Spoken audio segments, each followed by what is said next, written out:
Qozandагы пицца кафеларының бірсі. Мында да кіші көп, үйге заказ берушілер дә жетерлік. Пішіріп, таратып үлгіруге қоллар гына жетмей. 12 хезмәткәрдән 7-ге қалғаннар. Барысы да яшьләр. Уку башлангач студентлар килгән, әлегә эшләп карыйлар. Хәзер өйрәтеп бетерсәк, шул кеше җитә безгә.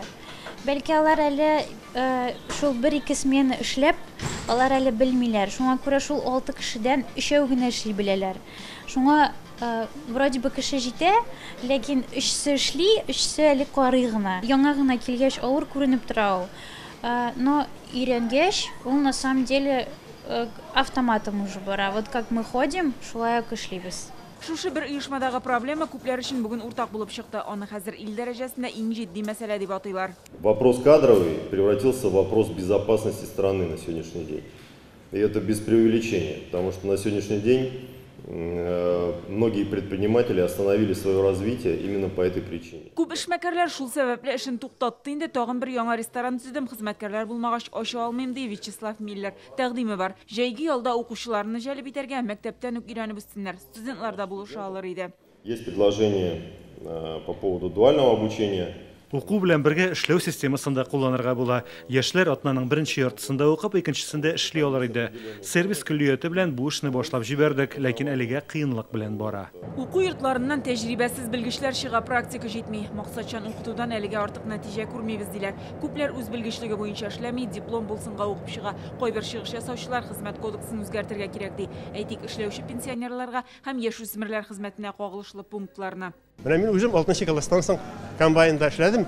Булай да бит Советлар Союзы вакытында. Нишләп хәзерге вакытта 16-17 яшьлек бала эшли алмый? Ни өчен 14 бер кеше дә, менә минем да предприятие бар, кешенең дә бар, башкалардан да сорыйм. Нигә алмыйсыз? Чөнки 4 сәгать киләләр, надзорный тикшерә. Әти-әнисе рөхсәт бирсә, нишләп эшли алмасын ул? Очень ограниченный перечень работодателей. Яшүсмерләрне җәен эшкә алырга теләүчеләр күп түгел. Бу аларның хезмәт хокукларын сакларга кирәк. Эшкә урнаштыру таләпләре катгый, хәзер аларны бераз гадиләштерәләр. Шунысы бар, кайберәүләр укучыларны зыянлы эштә эшләтергә тели. Исерткеч эчемлекләр сатыла торган урыннарда, төнге клубларда эшләргә ярамый. Бу чикләүләр шул килеш калды. Балалар кул белән эшли торган физик хезмәткә түгел, җиңел эшкә кызыгып үсә. Бу да проблема диләр. Телевизорда кемдә теге үзен наколкаларына бизәгән яшь җегетләр каядыр җилбәзәк кызларны рекламировать итеп, аларның тормышын күрсәтеп, менә алар блогерлар ничек матур яшиләр дип күрсәткәннән соң ничек иттерик безнең балаларыбыз эшкә омтылсыннар. Нәрсәгә алып барсын сыер савырга, нәрсәгә ул тракторга утырсын. Хәзер Татарстанда 5000 эшсез бар. Мәшгульлек үзәкләре аларны терки генә, оешмаларга хезмәткәр табарга булышмый, кызыксынмыйлар. Алар коммерция нигезендә эшләргә тиеш дигән фикер яңгырады. Бөтен тәкъдимнәрне махсус эшче төркем өйрәнәчәк. Зур ниләрне күтәрделәр, темаларны безнең эшмәкәрләр.